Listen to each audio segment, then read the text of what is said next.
Being a child of a doctor, did you see your dad much growing up? It's a great question. I did not, which is one of the reasons why I didn't see joy in being a doctor or benefit, because he was always working. And, during the weekends and nights, it just didn't look like something that I can see myself doing. Because even as a kid, I'm like, we're on this planet, right? I don't think we're here to be working all the time. Hi, baby, hop in the Lamborghini. I'm needy, on me only, I'm needy. Hi, baby, hop in the Lamborghini. Left for a minute, I did not sweat it. Look at the cash I'm spending. There it goes. Welcome to another episode of Circle of Success. It's your host, your favorite podcast host, KB here. Today's guest is special. I'm going to give you guys a little bit intro, background. I came across this individual about 2 to 3 years ago. I was, as my entrepreneur self, I got, the reason I'm laughing, you'll understand why. I came across this amazing idea. I called my attorney, he's my lawyer, and I said, hey, write up the paperwork. And we're talking back and forth. He goes, about 9 times out of 10, he's like, you sure you want to do this deal? I'm like, Nishad, I have this. I got it. Trust me. And lo and behold, the whole venture flopped pretty bad. But anyways, it was a lesson to be learned. We called him again to help us with our latest venture, which, knock on wood, grace of God is doing really well. Noor Met Spa in Lake Nona. He's been helping us, my wife and I, for a very long time. He's become a good family friend of ours. Welcome, Nishad Khan, to the podcast. Thank you, KB, for having me. It's a pleasure being here. I tried this for a little bit. You're not as hard as other people are to get on. I'm very humbled by that. Thank you. It's my pleasure. I mean, like I said, I know we spent a lot of time talking. Yes. It was great to finally meet in person and hang out. And, I'm so happy with what you and your wonderful wife Simon are doing with Noor Med Spa, and wish you all of the success in the world. Sure, thank you. But you've been a pleasure to work with, to be friends with. Same here. And of course, I admire everything that you've accomplished. So thank you. It's a honor to be here. Thank you. Well, that's very, very nice of you to say that. And same here, Nishad. You taught me some good lessons in the last few years, especially our dinner we had a few weeks ago. A very nice dinner you and your wife took us out to. A lot of gratitude for you guys. That project was interesting, huh? This is the life that we live. It's all a life of lessons. Sure. And you can't win every time. And sometimes you have to learn these lessons to become a better winner. Sure. So we've all had failures. We've all made mistakes. But it's where you go from there that really matters. Yeah, that's true. I'm sure you got a lot of cases like me come to you. Hey, Nishad, help me draw out the paperwork. What do you think? Consult me on this. Does that happen often? All the time. Yeah. Yeah, all the time. It's, I'm about to do this, or I've done this, or this is the issue that I'm dealing with. And I think that's what I enjoy most, is just talking to someone and saying, let's talk this through. Let's think about the good as well as the bad, and see if we can come up with a good decision based upon all this information. So I really enjoy that, believe it or not. And if I can do it all day long for everyone, I would. Yeah. But unfortunately, there's only 24 hours a day, as you know. So you're Indian? I am Indian, yes. You're not a doctor? Yeah, no, unfortunately, I'm not a doctor. Okay. Unfortunately, yes. Right. So yes, my parents are from India, from Hyderabad, but I was born in Chicago.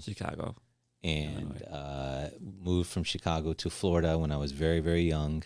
My father he did his residency in the Navy, which is now Baldwin Park, as the Navy base, and so. The great memories, even though I was very young, I remember having an orange tree in the back, and it was the typical Florida life. And then he went back to Chicago, and there was a huge snowstorm. And then he was like, that's it, we're going back to Florida. So I've been here in Orlando since I was 8 years old. Wow. And so went to elementary school here, high school here, college here, and then went to law school up in Northeast. Talk about your childhood. It's only you and a sister? That's it, me and my older sister. Two siblings, that's it. That's it. Being a child of a doctor, did you see your dad much growing up? That's a great question. I did not, which is one of the reasons why I didn't see, the joy in being a doctor or the benefit, because he was always working, and he was always working, and during the weekends and nights, and it's just it didn't look like something that I can see myself doing, because even as a kid I'm like, you're on this planet, right? I don't think we're here to be working all the time. You have this wonderful opportunity, to live on earth, for one life. It can't be about working all the time. There has to be something else. And whether that's serving people, helping people, spending time with your family, it's got to be something else. And as I grew older, I realized that my father wasn't just working all the time, but, if you know my father, he's a man of service. He's the eldest of 14. Wow. His responsibility has always been to take care of his family. And so all he was doing was helping as many people as he can. And so it's really a matter of perspective. To anyone else, he's working, but he wasn't a very flashy person, didn't drive the nicest cars, but he was helping as many people as he can. And I learned that that's his purpose, is to help. That's from day one. Day one. He's always, I heard stories, when he was first became a doctor, he had an office in India. My mother would tell me this, and he'd have a line out the door. Really? And so, I learned, you asked me, what is the advantages or disadvantages of being a son of a physician? And it's like, the fact that he's a physician doesn't really matter. It's just how he operated as a physician. So, my father spends 20, 30 minutes with his patients, right? And whereas most doctors, 5 minutes, this and that. So he spends a lot of time. And a lot of patients complain. In fact, myself too, I'd get allergies and I'd need something called prednisone, which is like a steroid. And he would never give it to me, because he would always had this, his initial reaction was, if you're sick, change your diet, exercise, do the basics first and stick to it before taking on medications. And it's the way he practices today. He works out every day, super healthy, but it's all about the simple things. And that really taught me a lot about life and about law and about how you look at anything. Okay. A lot of people think of all the other factors, but you really have to simplify things and bring it down to the black and white. And I think that helps make a better decision when you've simplified whatever the issue is, whatever, the problem that you're trying to address. So that's what I learned from him. He was a very patient man. Okay. And he simplified a lot, and he still lives a life of service and care. And I didn't see him before. I'd see him as a physician working all the time. Now I realize what he was really doing.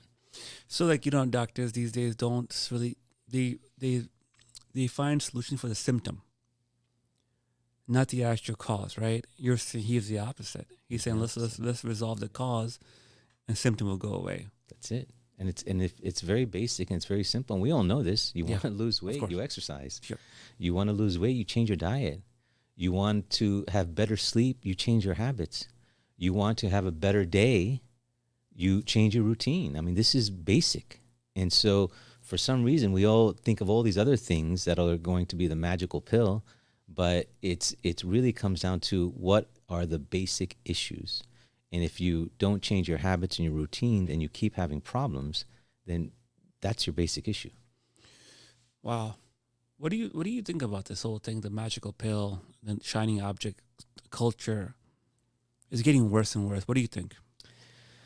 We live in a society that was based upon capitalism, right? You had people that came to the United States to find more land, and they came to the land and they built on the land, and it's a society that's based on consumerism and capitalism. So there's always more, there's always something better you can buy, there's always better type of music, better movie. That's the world we live in. But you have to step aside and say, was that the way the world was intended to be? And I always think about, you're thrown on this planet, and what are you supposed to do? Are you supposed to go out there and buy and collect objects and build, your car collection and whatnot? or are you supposed to enjoy life?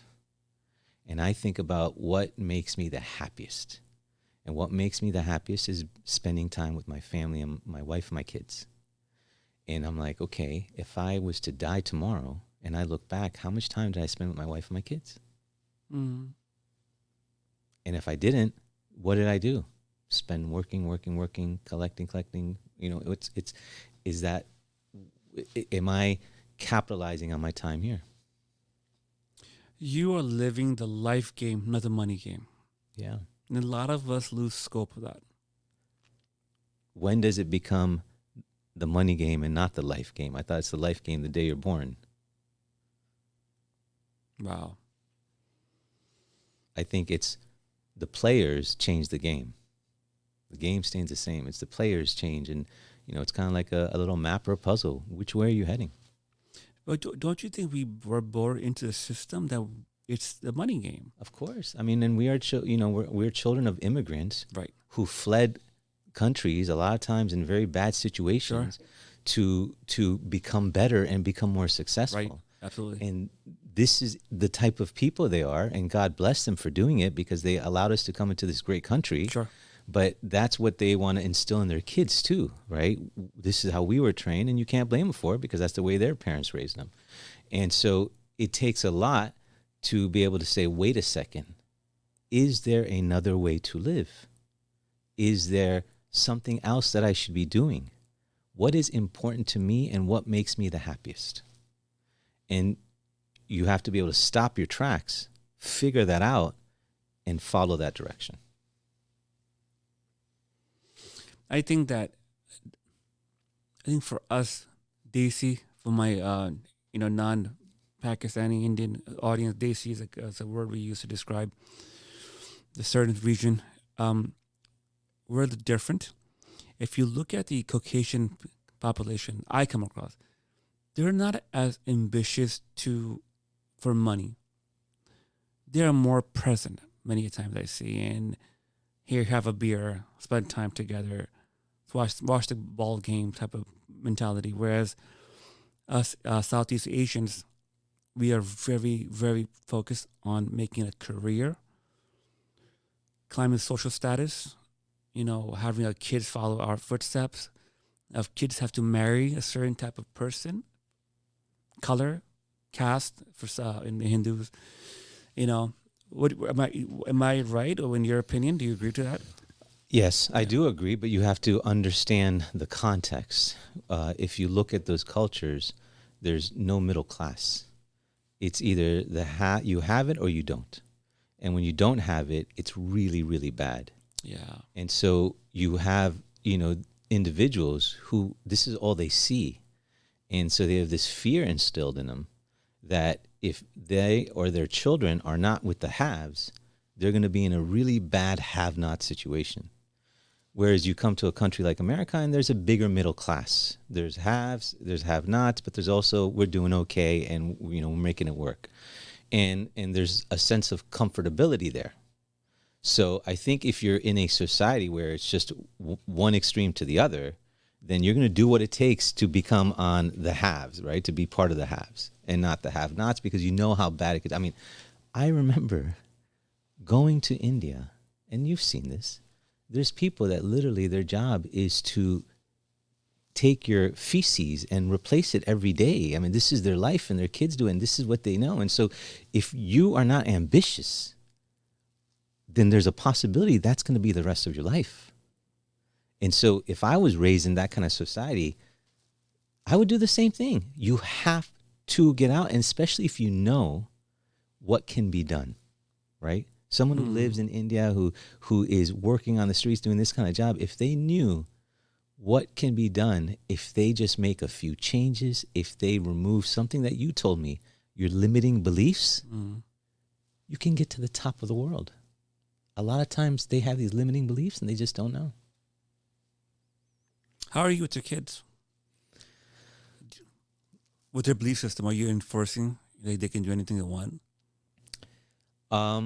No, in regards to kids, what I try to do is to, create railings and bumpers in their life which I would call values. And I really try to teach them on how to process information. Okay. Right? Because that's all this world is about. There's a lot going on. There's a lot that's being said these days. Unlike when we were children, kids have more access to information, but people also have more access to them. Sure. And so you can be a parent that says, don't do this, this is bad, this is bad, this is bad, this is bad, don't do this. And I think that there's some negative effects to that. Or you can be a parent that says, okay, this is all the information that's out there. Let's learn how to process it. Let's learn how to process it. And they use their values, those bumpers, to help make the proper decisions. So what I try to teach my kids is learn it all. Learn everything. Learn as much as you can, because I am a big believer in education and knowledge. But learn how to process this information and use your values to make better decisions. That's incredible. I have daughters. I have 6, 7, and 6-year-old. Their birthdays tomorrow.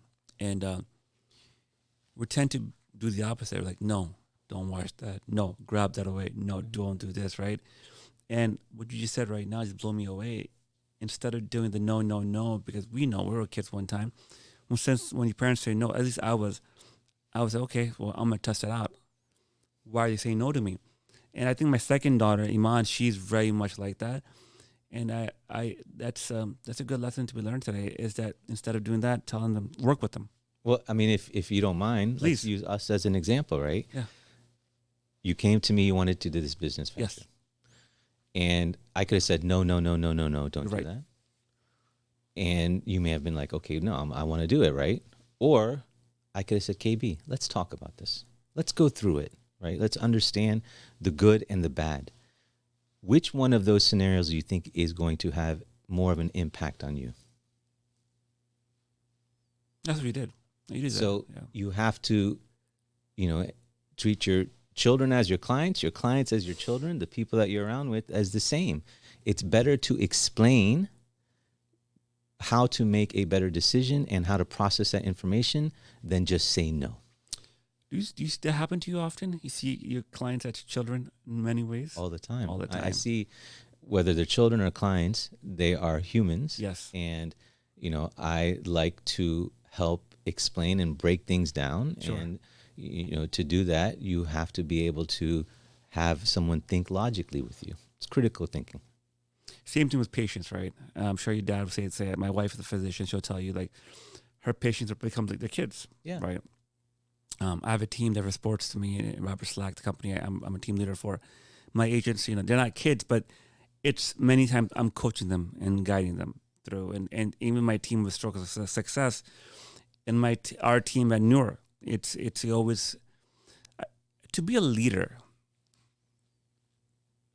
You're a leader as a father. You're a leader at Nishad Khan at PL, right?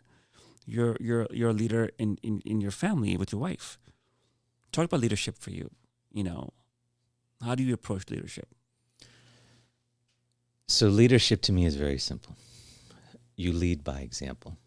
So if you want your family, your employees, your associates, your colleagues to act a certain way, do certain things, become a certain type of person, then you yourself have to do that, if not more. Interesting. And when the benefit surfaces from whatever it is that you're doing, everyone will have no choice but to accept what you're doing, because it's very clear what the benefits are. It's that simple, right? You have people that complain, I don't have enough time in my day. I don't have enough time in my day. That's my favorite one. And there is a simple solution, going back to the way my father practices medicine, right? You block out your times. You can sit down and literally your entire life, you can block it out. And I'm sure on your podcast too, you've had people, CEOs, that this is what they do. Every 100%. Second is blocked out. 100%. Then there's never an excuse of I agree time. with you. The excuse becomes, are you committing to the blocks that you've attributed? That's what it becomes. And so a lot of times these excuses that anyone, even myself, we all do this. What happens is, if you break it down, it really comes down to you as an individual, is being accountable for your actions, for being able to commit, to being able to do what you say you're going to do. There you go. Yeah, I'm a big believer in the calendar. For me, the last 3-4 years, when I became a leader at Robert Slack, I a calendar for me, and I teach it to all my clients. Not necessarily my clients, my team members, and I do a coaching program. So I coach 20 to 30-year-olds with mindset. Number one thing, day one, I break it down for them. They look at your calendar and break that down 30 minutes to an hour increment. That's it. And you have to stick to it. That's it. And that's what difficult part they say, and they admit, and I do too, right? Yeah, I mean, it's tough. There's a lot of distractions in this world. Sure. I mean, this especially in this country, we're full of distractions. Sure. Everywhere you go, everything you see. And so it's easy to get distracted. So you have to be very disciplined to stay on track with whatever time blocks you've set or appointments and whatnot. So let's go back. Being a son of a physician in the 70s, 80s was a good time to be a doctor compared to now.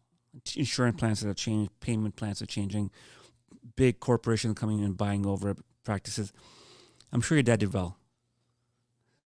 And he did really well, I'm sure, monetary, right? But you told me he had a lot of families to support. Were you raised in a huge mansion in Orlando with a Lamborghini, Lambo, Ferrari outside? What do you mean do well? It's relative, you're right. What do you mean do well? My father is healthy. Yeah. He's alive. He's happy, happily married. He's close to his kids. I mean, well is very subjective. But as you as a kid growing up, I'm leading this to is what type of upbringing how would you explain? Would you go on nice vacations every year? Would you were more humble in vacations? We didn't go on vacations. That's what I'm getting to. Yeah, he was, my father worked all the time. My mom stayed at home, and she was wonderful, and she provided me with all the love and support that a son can ask for. But we did not live a fancy life. I mean, if I think back in my life and some of the times where it's, things were tough. And I remember part of why I wanted to become a lawyer is when my father got his first lawsuit. And I remember sitting on the kitchen table and seeing, tears roll down his face, and my mom very stressed. And as a kid, you didn't really know how to process that. That some piece of paper can have that much of an impact. And so, that really brought me closer to understanding the legal system and how these rules operate. And I've learned a lot since then. But to answer your question, no, I've had my car break down in the middle of Bloomfield Avenue in New Jersey at 12 o'clock at night, not knowing how to get home. And there's been all sorts of things. And it was, we had to work. You had to work. Even a son of a doctor had to work. And so, and you say son of a doctor, right? Listen, there's a lot of doctors, there's a lot of lawyers, there's a lot of brokers. Doesn't mean everyone has money. Sure. Right? It's situations are different for everyone. Situations different. And it doesn't mean everyone is driven by money. My father was not driven by money. He was driven by helping people. Purely service. That's it. And that you go to his office today, he will spend 30 minutes for you, not caring that there's other patients in the other room, but he's trying to help you. Unheard of. And so if that's your mentality and you're not really focused on the money, then you're not going to have big mansions and nice cars and nice vacations. But your purpose is to serve. You don't see that often these days. You don't, unfortunately. Unfortunately. And I try to teach my kids, though. The dying breed. Yeah. Your kids are very fortunate to have a grandfather like that. They are. By the way, your kids are very fortunate to have amazing grandfathers on both sides. Yes. I know your father-in-law. I spent some time with him. Yes. He's passed away. Wonderful, man. Yeah, well, it's funny. He was best friends with my father. I heard, and I was only two friends that they had. That's so interesting. Yeah. I met your father-in-law, and we had a nice conversation a few times. Oh man, he's such a sweet guy. Such a sweet guy. He's truly missed. Yes. And we all miss him. And he had loved your kid. I mean, I'm very active on Facebook. My father-in-law is very active, and your father-in-law is active on Facebook too. And every other post would be your kid. Yeah, he loved him. Yeah, he loved him. Wow. Let's go back 1 second. So, how old were you when your dad had that letter, that scene? I'm a movie guy, so let's make a scene here. The scene. Okay, imagine 10 10 o'clock at night. I'm upstairs going to bed. I hear some scuffling downstairs, the kitchen lamp shining down, my mother and father sitting on the kitchen table, and there's this piece of paper, and there's just you could tell the stress and the tension in the air. And I'm trying to figure out what's going on, and you hear he's getting sued. And, now what I tell people is if you haven't been sued, then it means you're not important enough, right? If you're important enough, you're going to get sued. Everyone gets sued. Yes. And so, it was, I was probably 8 years old, and it was a lot to process. And, but you learned a lot from there. That's when the light bulb came in to become a lawyer? No, it doesn't really happen that way. I mean, there's... But a seed was planted, would you say? Yeah, I mean, that's, the way that Steve Jobs describes the world is it's all a bunch of dots that kind of connect away, and you never know how they're going to connect until you look back on them. Sequencing. Right. Yeah. So everything that kind of happens in your life where you are today is, is a result of what's happened in the past. And so I think that definitely... piqued my interest, but I don't know if it was the light bulb moment. Okay, when did it get really clear? I'm gonna go in this direction in law. I don't think it ever gets clear. No. I mean, in addition to a lawyer, I'm also a business owner, right? Sure. Because I have the law firm, I have the title company, and so it's we're all figuring out how to run businesses, sure. right? Entrepreneurs. And so the law is law. It's a bunch of rules and regulations and way things are done. And, you can sit there all day and all night and read and learn that. But practicing law, analyzing situations, this is different, right? It's a way of applying the knowledge that you have there. The thing about law is, actually it's actually very disappointing. The way, because we all see law as, okay, these are the rules and regulations, but when you actually practice in it, it's not the way that you would think it is. For example, you're a real estate broker, deposits, right? Yeah. Everyone thinks if the buyer backs out of the contract, it's easy for the seller to get the deposit. Sure. But the reality is, by the time you get to the deposit, half of it's gone. It's Sure. stuck in court. You have to go through these processes. So, understanding the way the laws are written, how Sure. they're applied, is very different than what people think the law is. And to me, that was the most disappointing part of the law. But I enjoy helping people. I've always enjoyed listening. And I think as human beings, we all have qualities that we have that are better than others, that we're really good at. And it's important as an individual that you capitalize on those qualities that God has given you. And so to me, I enjoy listening. I enjoy providing advice. I enjoy helping. If I have some knowledge on something I can do that, then, that's what I enjoy. And so when I realized that I have some knowledge and I can help people at the same time, that's when the light bulb hit. How old were you at that time? 42. When did you decide to go to law school? When did I decide to go to law school? When I was an undergrad. Got it. When I was an undergrad, and I knew medicine wasn't for me. Okay. And I really enjoyed, the writing and the speaking and the learning the rules, and I did a lot of Model United Nations. So, it all kind of fell into the same place. Was your parents very supportive? You picking law and not medicine? No. Desi parents, they think all lawyers are criminals and liars and crooks. So Yes. You're never supported. That's interesting. I thought it was doctors, lawyers, and engineers. That was very... It's more doctors and engineers, maybe lawyer in the end. And maybe accountants now. Maybe. Right? So. Maybe. That's interesting. Wow. Okay. You told me some interesting stories at the dinner, and they stuck with me. I'm a big believer of law of attraction, and we talked about it. Is it really a law of attraction, or is it our parents, our loved ones' prayers that come in our life? But there's one example you gave to me. It was really amazing. You say you drew your logo. You drew out your logo that you have right now in high school or in college? I mean, I was always sketching. Yeah. And, this is, and we talked about this. Yeah. It's kind of like the whole manifestation. Yes. Right. And I was sketching of what one day, I didn't even know what I was going to be. Right? You don't know what you're going to be. That was a Whatever logo, it is. Just for logo for yourself. It's a logo to logo. one day I'm going to have an office with the logo.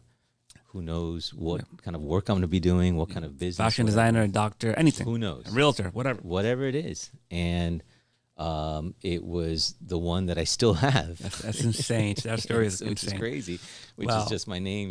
It's not a big deal. But still. But of course, you have to believe that you can pretty much, as long as you are focused on where you want to go, you can control a portion of your destiny. Sure. Right. And if you teach that to someone as a young kid, then of course they can get to that destination. And even if they get close, I mean, it's still pretty impressive. Sure. I think I was born in a divorced family. My dad left really young age. Single mom raised me. And now what I study the subconscious mind and conscious mind, how that works. There's a thing, it's a stage called theta stage.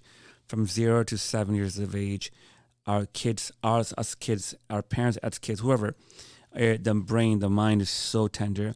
So if yes, let's just say you and Yasmin are talking about money, you say, oh, money doesn't grow on trees. Money is hard to obtain. Money is this. You have to be white to be successful. You have to have the last name of Obama or Trump. The kids are listening to you. Now you are programming their subconscious mind. Therefore, the subconscious mind then controls the conscious mind. The conscious mind then controls the habits. And for the longest time, I had a victim mentality. Because my mom was like, oh, my husband left me, and look at us. We're living in a one-bedroom apartment. Poor us. We're on welfare. And for the longest time, I'm like, you know what? Like, you're lucky to become something in life. His father was a doctor. His father was successful. That's why he's like that. And I have an excuse for not to be successful until I figure it out. But it's insane how if nowadays this knowledge is becoming more common, the internet promotes it, there's books on this topic. How if you sit there and you have a goal and you reverse engineer it and you make a plan, you have some control, some contribution you can get to there. Of course, life happens in life's terms, right? I'm not the most religious person in the world. I am spiritual. I do believe the higher power and it's a connection. But you can get far. So let me ask you a question. Yes. You said you grew up with a single mom. Yeah. Tell me about that. How did you ever feel like, man, I wish I had a dad? Or, of course. Yeah. And what were the benefits of having a single mom? I mean, you get a lot of love. You get spoiled. You know what I mean? We're very close to her. I was the only child. But the father figure was missed, and I was very lucky. Her brothers, in our culture, we call them mamu. Right. I had four of them. 2 died, but 2 of them are alive right now, and they're my pillars, my father figures. And I called them every night almost and talked to them. So they were there for me. But missing a father figure in a household is crucial to development of a person. And there's a gentleman named Patrick Bet-Davies, an entrepreneur speaker. He did a video recently. I'll send you the link on YouTube. He said he has stats. He goes, the amount of people that are in jail, if you look back on the childhood, single mom. He says it's more beneficial, and I don't know if I believe this or not, but it's more beneficial to have a father in a household versus to have a mom. It's more beneficial to, and don't quote me on this, my audience, but that if you had to choose one or the other, you're probably going to have better chances to stay out of jail, have some type of future if you have a father. And plus, we're in Brooklyn in the 80s. Right. The worst time to be. And my grandparents moved in with us to help raise me. And we had 1-bedroom apartment. So we had 4 people, 1 bathroom in Brooklyn, New York. My mom's on welfare.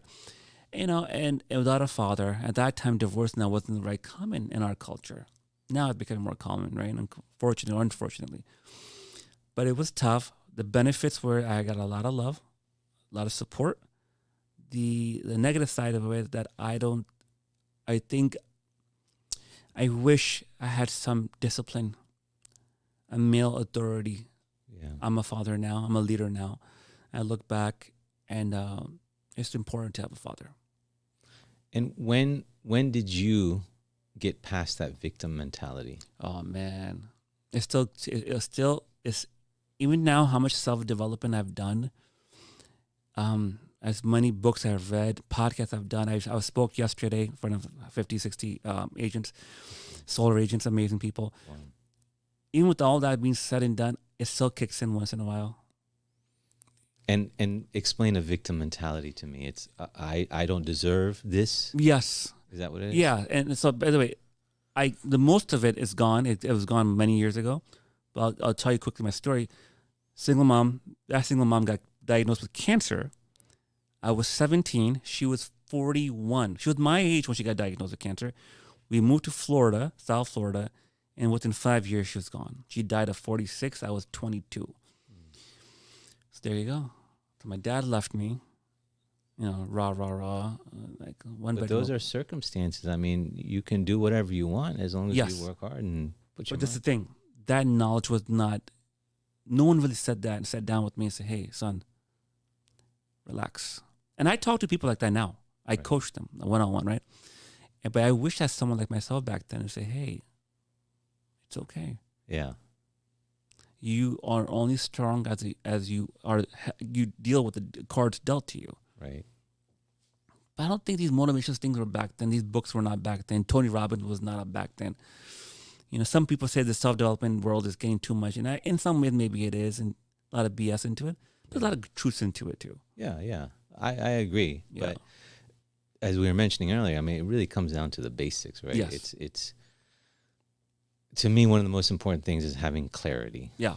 In anything you do. I mean, and in being in real estate, that, having clarity in the contracts, in the understandings, crucial. The age. I mean, this is, if you ask me, the number one reason, people have problems. It's communication, right? Because it's not that they're not communicating, but the communications aren't clear. There you go.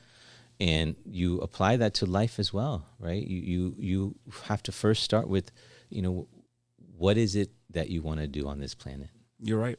And if you want to make a lot of money and have a bunch of things and do all this stuff, and you can do that. I believe any of us can do that. You just have to, you see how many people are out there that have done it. Why could they do it and you can't? There you go. Of course you can, but you just have to apply certain habits and practices, but you also have to make a lot of sacrifice. And the question becomes, what are you willing to sacrifice? What's it worth it to you? What is it worth it to you? And that's the hardest part, because you have to decide, is pursuing this worth more than what I have here? That's the toughest decision. And I think that once you realize, okay, I don't want to sacrifice that, or I do want to sacrifice it, then it becomes very, very clear of what you need to do next. Yeah. You're right, man. That's really true. Like my thing is my one of the things in my list of things, and I was very close to coming close to getting one, is a Lamborghini. Nowadays to get a Lamborghini is not that hard. They have programs out there. You can get one and put on Turo and pay your payment and you can get very creative. And it's very close to, about once or twice, very close to making that decision.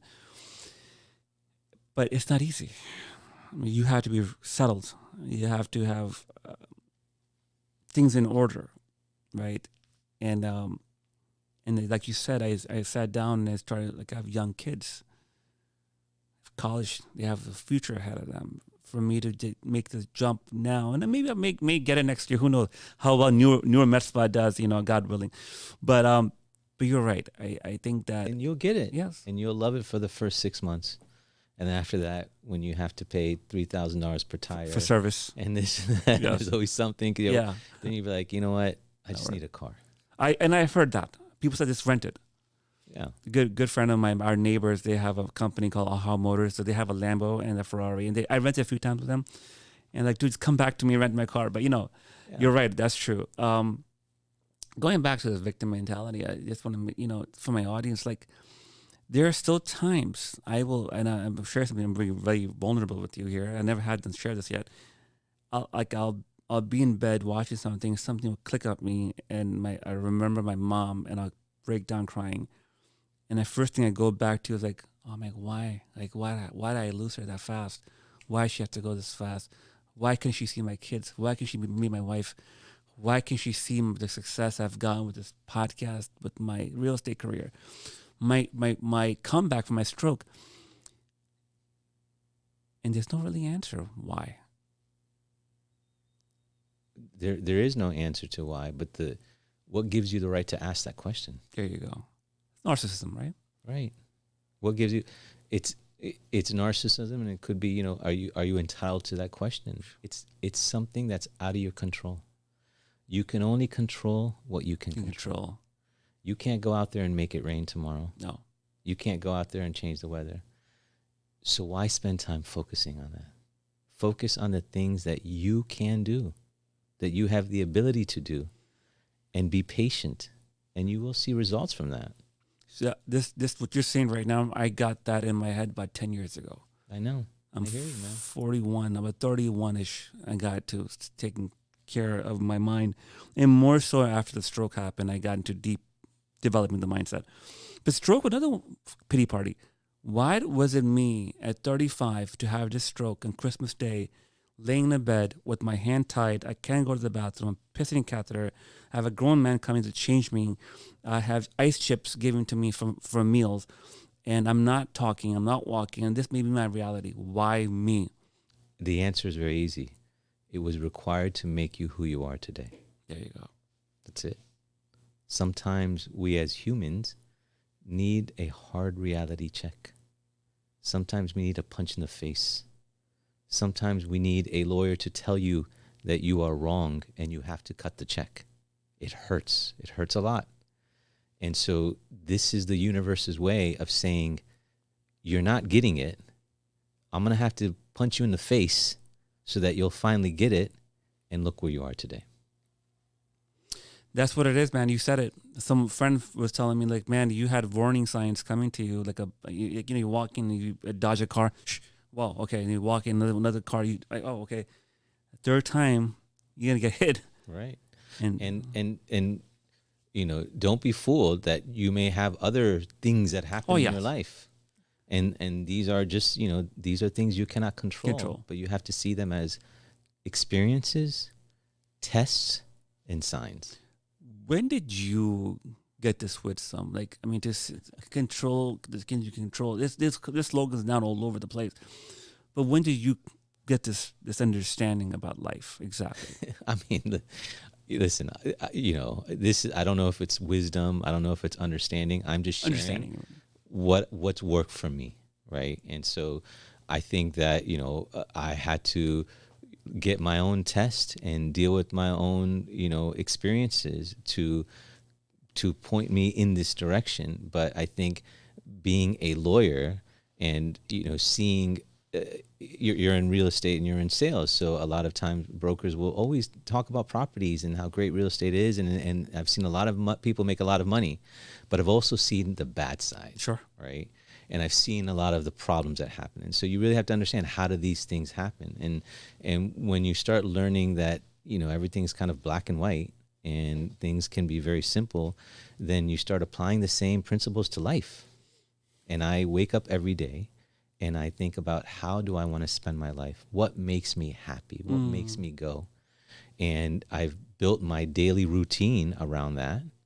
And I had to make a lot of sacrifices so that I can spend time with my wife and my kids and my mother and my parents, because that's what I enjoy.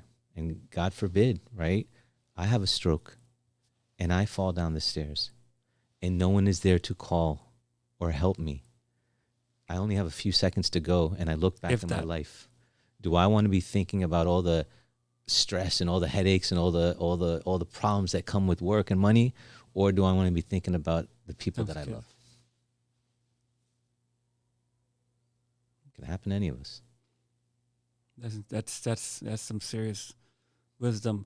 And it's not even about, it's living the life. Sure. And I've always had that as a child. I'm like, I don't believe, and maybe it was seeing my father work all day. I'm like, I don't believe this is the way life is supposed to be.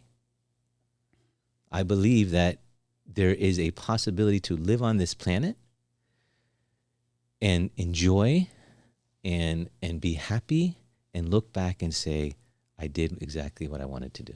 If your son is raised and becomes a surfer, and say, Dad, I love you, but I love surfing. I'm able to make income, selling surfing t-shirts. I'm going to live in a small little shack over there, You be okay with that? Of course. That's amazing. Do what you need to do, but make sure you're the best at it, right? And again, you have the barriers, you have those values. If you're going to do something, do it all the way. If you're going to do something, why not do it to the best of your abilities? Yeah. And if he's surfing and he's a top surfer, then and that's what makes him happy. God bless him. That's wow. That's amazing, man. Your kids are very lucky to have you. Very blessed. But why should it be any different for anyone else? But that's not common understanding. Wisdom that we wanted them to be the best businessman, or entrepreneur, or lawyer. We want you could still be a best entrepreneur surfer. Yeah, but from the world we come from. But that's what you want. Yeah. What do they want? Sure. Right? What makes them happy? As long as you have the work ethic, as long as you teach them the discipline, you know, they're going to find their way in this world. Yeah. With the values. With the values. That's a very important word. Yeah. You married a very interesting individual. I had a great time talking to her. Beautiful, beautiful wife you have. Thank you. She's not Indian. She's half. Come on, man. She's half. She's Cuban Indian. Was that something your thing was, like a, you know, I don't. It was for me before I met Saima. I had a type in my mind. Had his hair, the figure, the skin color, and she could have been Latin or she had been Pakistani. You're Indian. It was Saima. For you, was it like this character in your head, like that Yasmin Victor T? Yeah, it kind of was. Yeah, there you go. I mean, it's crazy as it sounds, and as cliche as it sounds, I kind of knew I would marry her before I married her. Right? There you She go. was, you know, and I'm very lucky to have such a beautiful, lovely, wonderful wife, who I love very much, and she's strikes a perfect balance of everything, and I knew that this was my type, and lo and behold, the manifestation, it happened. It happened, and it just happened by, you know, the strangest circumstances of having a mutual friend who sets us up, and we both happen to be Florida, and then our fathers up. I mean, it's just it's an amazing thing, but yes, I am very lucky for that and fortunate.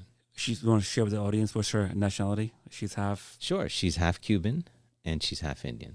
Was your parents okay with that in the beginning? Yeah, I mean, you know, it was a bit of a shock. Sure. My mom would, of course, and my dad would, my whole family, they want someone who shares the culture, right? And I now as a parent, I kind of see it, right? We have certain customs. And it's nice to have people who understand and share those customs. Sure. And if they don't, then as long as they're welcoming to it, that's also great too. But every now and then you have, I'm not going to do that. I'm not going to do that. And that creates family problems. Sure. And I see that all the time. So, you know, there was always a concern of how Yasmin would acclimate to the family cultures and customs and whatnot. But wow, I mean, people sometimes forget she's Cuban. Oh, I'd forgotten dinner. Right? So We're talking. she blends right in, and that's amazing. You know, she's best friends with my nieces, and it's just so it's been great.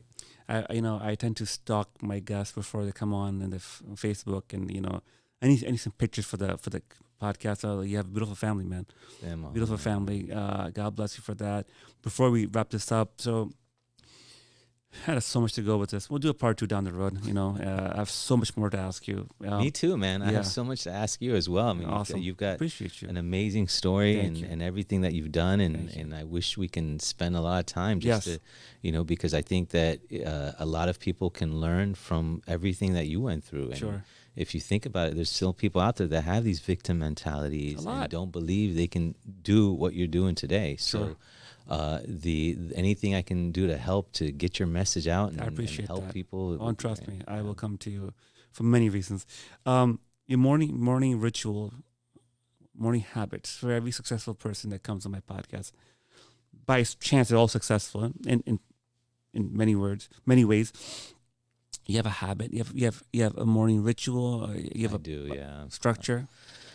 Yeah, I mean, I try to every day of my life do the exact same thing, and I basically, you know, said, okay, if my day was a blank canvas, how would it look like? Okay. And so I wake up in the morning. I tell my wife I love her, and then I spend some time praying and reading something spiritual or something inspirational.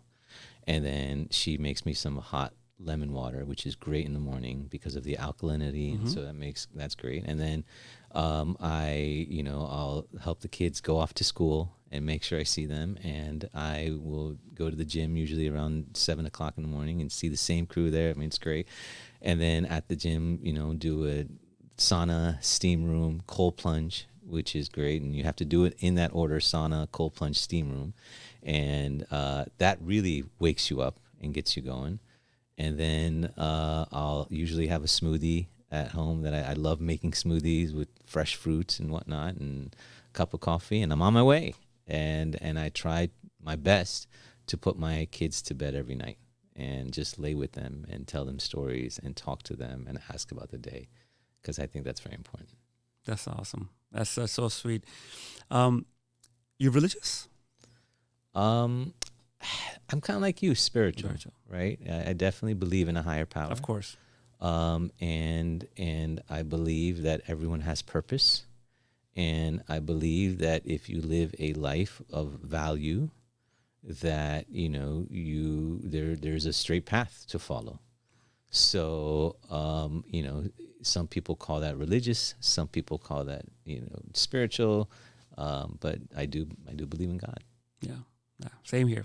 And I think sometimes religion gets, it divides us in many different ways, right, for other people. Yeah, but religion, teaches you a lot, Yes. kind of about the same things we talk about, right? Of course. Having the discipline, having, and Routine. you'll see a lot of times with a lot of these motivational speakers, a lot of it crosses over to religion. It's sort of the Bible, same thing. the Quran, right? the Torah, different. How do you live the best life as a human being? There you go. That's it. How do you not only survive, but live your entire life where at the end you die happy with a smile on your face? And whether it's religion or motivational speeches or whatever it is, it's up to each one of us to figure that out. But in order to figure out, you have to remove all the distractions. And you have to think very clearly, what is it that you want to do in this life? Yeah, he dropped the mic. Literally dropped the mic. Nishad, where can we find you? I know you're not very active on Instagram. Sure, you can find me. I have our firm has a Facebook page and an Instagram page. If you ever need to reach me, you can contact me at my website, www.nishadkhanlaw.com. And of course, you can contact me through KB. Of course. You are a lawyer.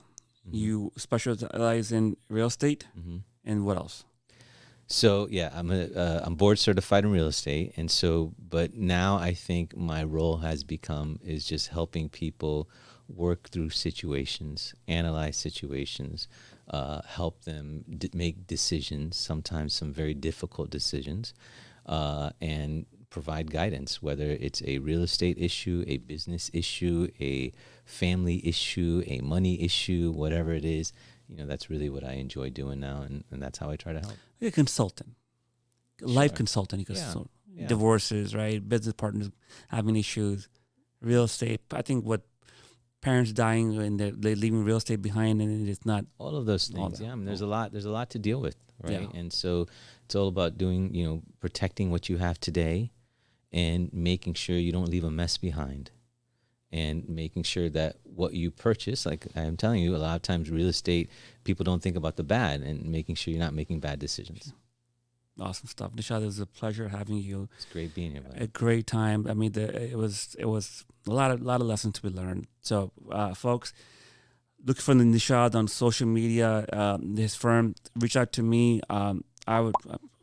He's worked with us for about a few years now, and it's been an amazing experience with your firm as well. It's been amazing to work with. So, Nishad, thank you for coming on. It's a pleasure, and congratulations on Noor Med Spa. Thank you. Can't wait for the great Thank you.